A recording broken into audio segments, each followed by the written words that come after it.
E aí, quando a gente fala da empresa que acaba por distribuir mais dividendos, o que acontece é que a gente tem que tomar muito cuidado para não se apegar em indicadores de curto prazo. O que são esses indicadores de curto prazo? Indicadores dos últimos 12 meses, por exemplo, ou dos últimos 24 meses, por exemplo. A Petrobras, o business foi muito positivamente afetado positivamente durante 2021. Eu até vou colocar aqui uma tela para vocês verem. Estou compartilhando aqui minha tela. Esse daqui, para vocês verem, é o preço spot do Brent na Europa, tá? Isso aqui está em dólares por barril equivalente. A gente teve lá durante a década de 90, acho que vocês estão conseguindo ver bem, né? Durante a década de 90, aumentei um pouquinho aqui. Isso aqui é a nossa planilha de commodities que a gente tem, mas durante a década de 90, até o início do século 21, anos 2000, tá? O Brent, ou acaba por estar ligado ao petróleo, ele tinha um valor aí próximo de 20 dólares por barril, sim, em média disso, um pouquinho mais, um pouquinho menos, tá? E a partir do super ciclo que a gente viveu no início dos anos 2000 até 2008, antes do crash, o preço subiu muito, tá? Se valorizou muito, chegando aí um pico um pouquinho acima de 140 dólares, próximo de 150 dólares. Ótimo.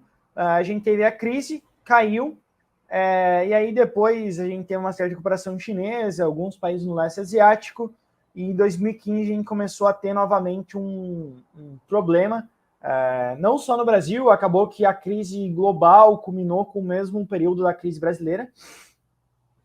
Não uma crise, mas uma desaceleração.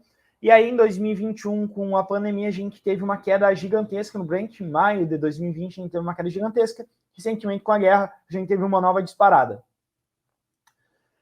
O que eu quero falar para você sobre isso, né? Alguns pontos. Primeiro, que a gente está quase no all-time high do preço do Brent. Tá? Pelo menos nos últimos 10 anos é o all-time high, ou seja, o preço mais elevado dos últimos 10 anos, pelo menos. A Petrobras é uma empresa ligada a commodities. Então, o que acontece? A produção dela é mais ou menos fixa, tá? Tem alguma certa elevação, etc., mas a produção dela não é tão elástica quanto o preço, tá? Então, como vocês podem ver, o preço, ele saiu de 20 dólares em maio de 2020, em 2 anos depois, ele multiplicou por 7 praticamente. A produção dela nunca vai fazer isso. Então, o que acontece é que ela tem uma certa volatilidade nos seus resultados devido ao preço do Brent. Em períodos que o Brent está muito favorável, os preços estão muito favoráveis para a companhia ela gera muito caixa. Tá? Basicamente porque os custos dela são baixos, os custos dela são quase fixos, tá? E o preço, a receita, ela varia muito. Então, quando o Brent sobe, eu estou fazendo aqui um gráfico com as minhas mãos, tá? Mas quando o Brent sobe, essa diferença entre custo e receita aumenta, a margem aumenta, a companhia gera mais caixa. Quando o Brent cai, essa diferença diminui. Então, custo e receita diminui, essa diferença aqui diminui, ela gera menos caixa, vai distribuir menos dividendos. Tá?